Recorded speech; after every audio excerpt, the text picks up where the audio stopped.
Pamela, gusto verte. Igualmente, congresista, el 20, la primera Ana Jara y el gabinete van a pedir su voto de confianza.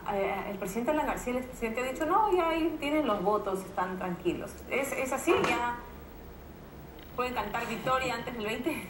Bueno, yo creo que no es tan así. Yo creo que el panorama es incierto, puede salir el voto de investidura como puede no salir.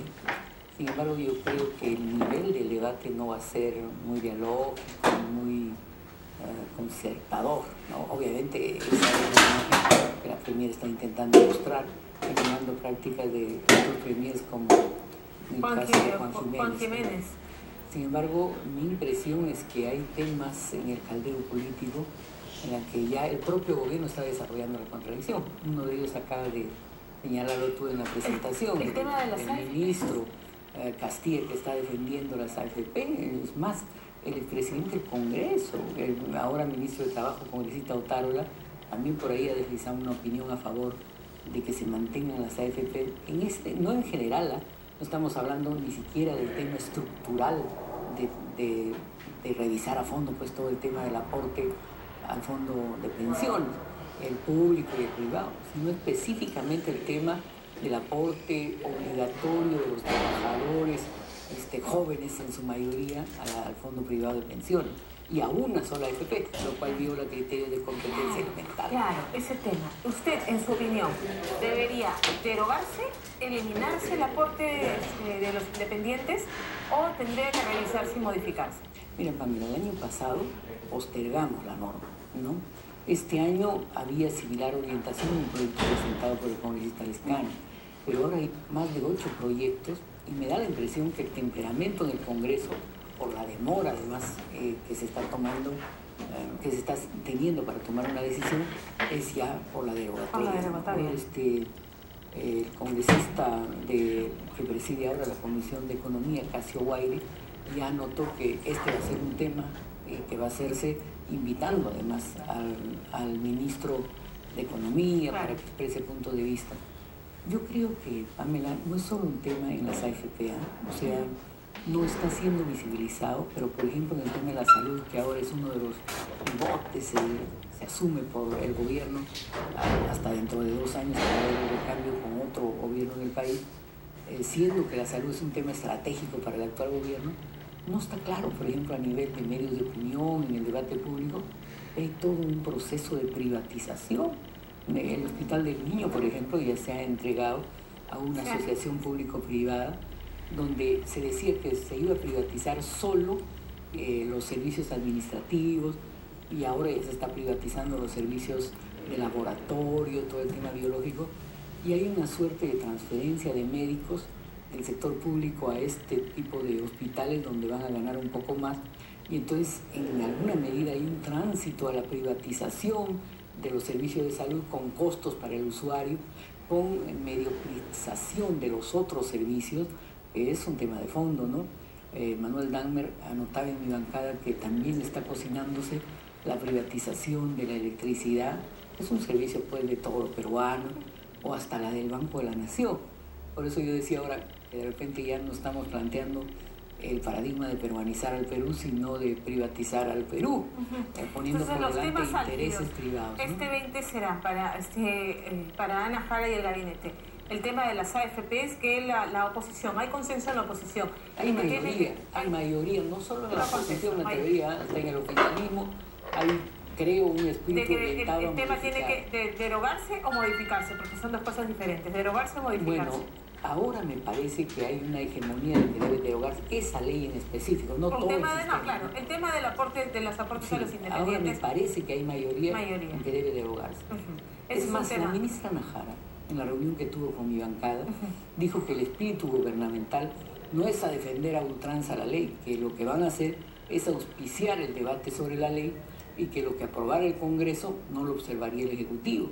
Entonces, eso que dice la Premier se condice con lo que está diciendo el señor Castilla. Claro, ya el señor Castilla, como se dice a nivel jurídico, adelantó opinión. Por supuesto. Pues el ministro de Economía dice que ese es el sistema, digamos, el sistema, en el fondo está diciendo que el Fondo Público de Pensiones no es el sistema. Claro. Eso no puede decir un funcionario público. Y mientras tanto, mientras ese debate ocurre, se le sigue descontando a los trabajadores, además de una manera compulsiva e incierta, porque claro, está la figura del trabajador independiente que aporta cuando está durante las mañanas en planilla. Ayer Jaime Delgado ponía el ejemplo, ¿no?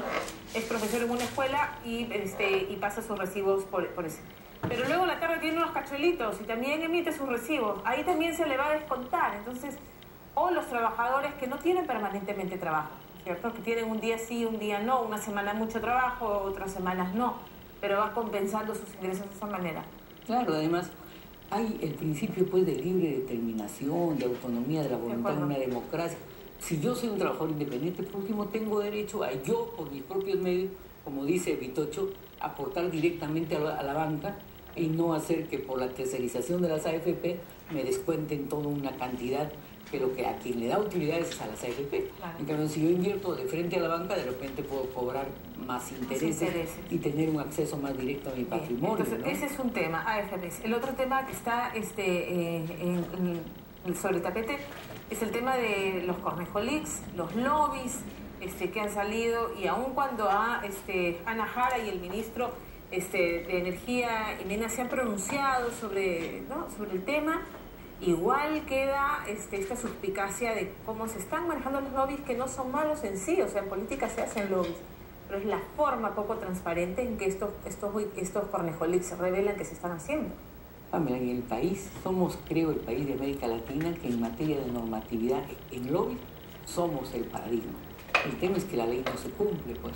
Hay 25 inscritos como lobistas, entre ellas la señora Juliana Reimer de las PYME, que se queja de que a veces tiene reuniones formales con congresistas que no le quieren firmar el acta, que ella tiene que informar a la SUNAR de que ha hecho esa gestión de intereses. Y el tema de fondo es que la gestión de intereses en nuestro país, institucionalizadamente, es ilícita, pues, o sea, no es transparente. Claro. Mira, ¿y por qué? Hay problemas de un lado en la ley. La ley dice que solo puede ser lobista un independiente y no una empresa o un estudio de abogado. Es conocido, Pamela, que hay estudios de abogados que se dedican estrictamente a hacer lobby.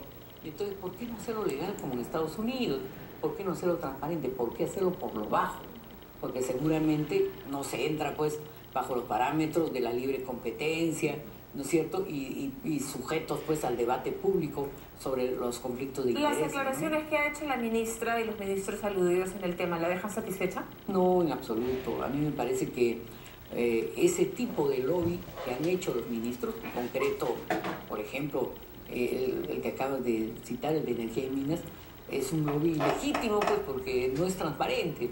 Si no se hubiera conocido a través de los hackers, nunca se hubiera conocido. Y el tema es que la gestión de intereses debe ser conocida y debe ser transparente. Mira, por ejemplo, se dice, el propio presidente Humala dice que eso es una información privada, tiene que respetarse. No lo es. En Estados Unidos hay la teoría del fruto del árbol envenenado, que dice que lo obtenido ilícitamente no debe utilizarse. Sin embargo, hay excepciones. Y una de las excepciones principales que en ciencia penal se permite es cuando la prueba se iba a descubrir inevitablemente. Por ejemplo, en este caso, los hackers lo han puesto sobre la mesa, el periodismo no lo va a ocultar, pues, ¿no? O sea, obviamente es el ejercicio natural y eficiente. Y porque además se discute en esta información que se ha filtrado temas de interés público. Por supuesto. Y eso prima por todo lo demás, por encima de la privacidad. Entonces, ministros que van con la pata coja, por decirlo de una manera, el ministro Leodoro Mayorga y incluso el ministro más popular del gabinete en ese momento, que es el ministro Daniel Urresti. Sí, pero quien está pasando piola es el ministro de Economía, y está diciendo que estamos creciendo, dice, los economistas más serios del país. Pamela ya salió a decir que ya no solo estamos creciendo, sino ya estamos decreciendo, o sea, ya no hablemos de tasa de crecimiento, sino de tasa de decrecimiento. Usted, ciudadano, ciudadana, sabe que los artículos de primera necesidad han subido.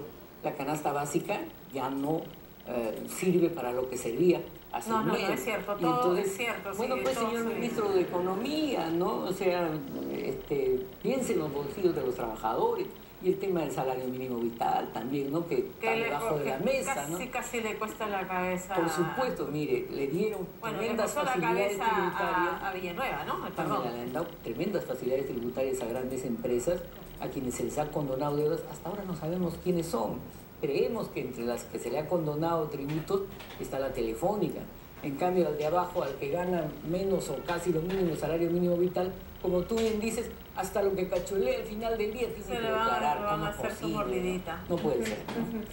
Le mencionaba el tema de Daniel Urresti porque es uno de los ministros más populares en este momento, con una aprobación de 47%, que incluso ha ayudado a elevar la aprobación de la gestión del presidente. Pero tiene este tema con el caso del asesinato del periodista Agustín. Él ha negado de todas las formas que él tenga algo que ver, pero sin embargo no opinaron así el fiscal que el juez que vieron en su momento el caso, que incluso disponen que se abra investigación y determinan que se le tiene que juzgar y procesar por un delito tan grave como el de asesinato, ¿no? Debería él, me parece que hay un conflicto ahí. Un ministro que se encarga del tema de la policía y de la seguridad, cuestionado por un delito de asesinato, aun cuando no haya terminado el proceso. Es exactamente lo que has dicho. Y el propio ministro lo sabe, ¿no? En reciente declaración ha dicho que no hay ninguna prueba, según él, y debe ser absuelto. Pero si por ventura le abrirían juicio oral, él dice que debería renunciar. Así ya lo ha declarado. O sea, él está viendo los riesgos que corre el desarrollo de su proceso en la administración de justicia. Pero por otro lado, Pamela, los penalistas sabemos lo que es el populismo penal, ¿no? Yo creo que el ministro está haciendo mucho populismo, o sea, trabaja de sol a sol, no se puede decir que no. Yo no digo que los temas menudos no sean importantes, claro, pero ¿qué sabemos del plan de mediano y largo plazo respecto a seguridad ciudadana? ¿Sabemos algo? No sabemos, y ahí son temas de fondo, por ejemplo, la relación entre los gobiernos municipales y la policía para asegurar el mapa del delito en cada localidad, por ejemplo, la reforma policial que tiene ahí el tema de la corrupción policial, por ejemplo, el tema de que todo no es logística, ¿no? Sino la ubicación de comisarías en zonas de alto riesgo, por ejemplo, el tema de la organización comunitaria de la población para evaluar la situación de riesgo en cada localidad, en fin, una serie de temas de seguridad ciudadana. Y también en el control del delito, de la alta criminalidad. ¿Dónde están los detenidos de los casos emblemáticos que están corriendo en estos días, ¿no? ¿Dónde están? Por ahí se mide la eficiencia, cómo se ha reorganizado la policía especializada contra el delito, contra el tráfico de drogas. Pamela, este es un tema de trascendencia y de importancia nacional, ¿no? Y además, sobre todo, frente al proceso electoral que se nos viene en octubre, el tema del ingreso de dinero ilícito en las campañas y luego metido en la política si alguno de estos candidatos auspiciados por dineros mal habidos que terminen pasándole la factura y ya los tengamos elegidos. Claro, ese es un tema que atañe al Ministerio del Interior, pero creo que atañe a todos los poderes del Estado, Pamela. O sea, en el propio Congreso, que no se haya hecho investigación al señor Kenji Fujimori, ha sido desde mi punto de vista siempre un acto no adecuado. ¿Cómo es posible? Si mi socio Limasa, no en una, sino en 2 oportunidades, he retenido con una cantidad no pequeña, sino trascendente de droga, lo mínimo que debía hacerse es aperturar una investigación. De hecho, la retención de toneladas de droga en camiones que están haciendo propaganda política de 2 agrupaciones políticas es un hecho notorio, público, que no puede ser, pues, pasado por agua tibia. Exactamente. Finalmente, para retomar como último punto, usted habla de la privatización abusiva, una política de privatización abusiva. ¿Cuál debería ser el término medio? La huelga médica no se resuelve y algo hay que hacer en la reforma de salud. O sea, digamos, una fórmula mixta de capital público y privado ¿no funcionaría?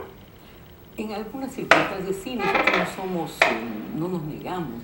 Lo que ocurre es que el proceso de privatización en salud se está haciendo sin ninguna regulación y control.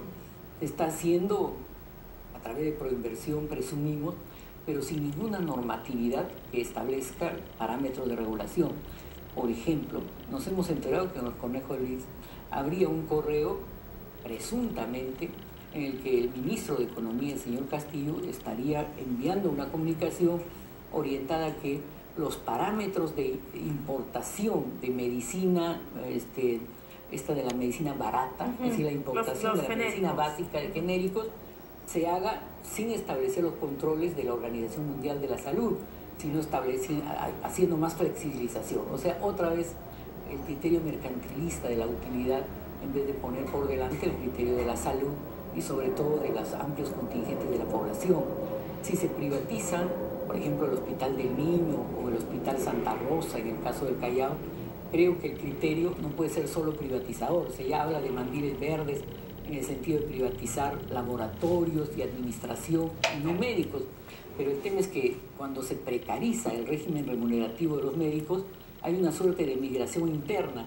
Los médicos se van a los hospitales APP, o sea, privado y público, ¿no? Claro. Y se abandona los hospitales públicos, que poco a poco todos sabemos... ¿Tiene que ceder la ministra en las demandas de la huelga médica? Pamela, tienen que resolver el tema de la huelga médica, porque ya tampoco la idea no es abandonar al desgaste lo que es los médicos estudian más de 8 años, Pamela. O sea, también tienen derecho a dignidad, y lo que ellos explican es que esta ministra suscribió con ellos un incremento que no ha cumplido, porque en el balance que ella tiene del incremento está considerando incrementos que ya los médicos venían percibiendo, y entonces el incremento que les ha dado parece que no llega a 100 soles, el real, ¿no? Entonces es normal que los médicos presionen pues por un incremento mínimo, porque ¿sabes cuál es la conclusión? Cuando no les aumentan, Pamela, ¿sabes quién pierde? El pueblo, porque el médico, como no le aumentan y tiene que sobrevivir, trabaja muy rápido y después se va a un consultorio. Es decir, el servicio público cada vez se pauperiza más.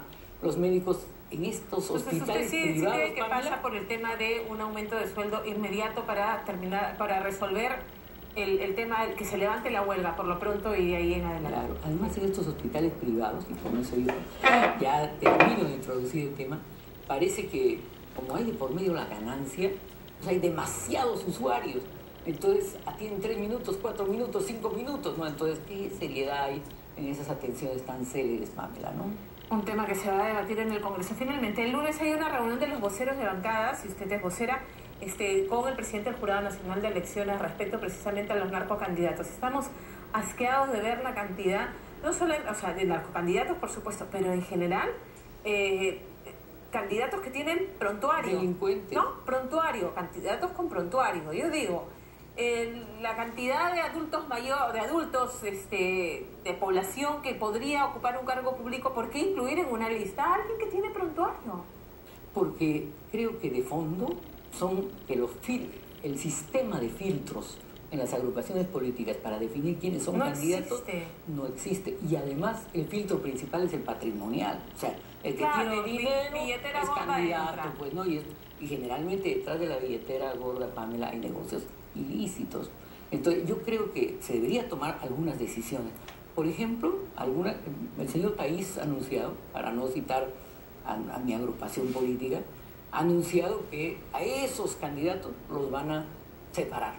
No, a mí me parece que eso es lo que debería hacer toda agrupación política. Deberían actuar en consecuencia todas las... Por ejemplo, la señora Keiko Fujimori, al primo del que ha sido encontrado con toneladas de droga, dice que le asiste el principio de inocencia. Por favor, no se necesita ser abogado para ver que allá hay la certeza penal de toneladas de droga incautadas, ¿no?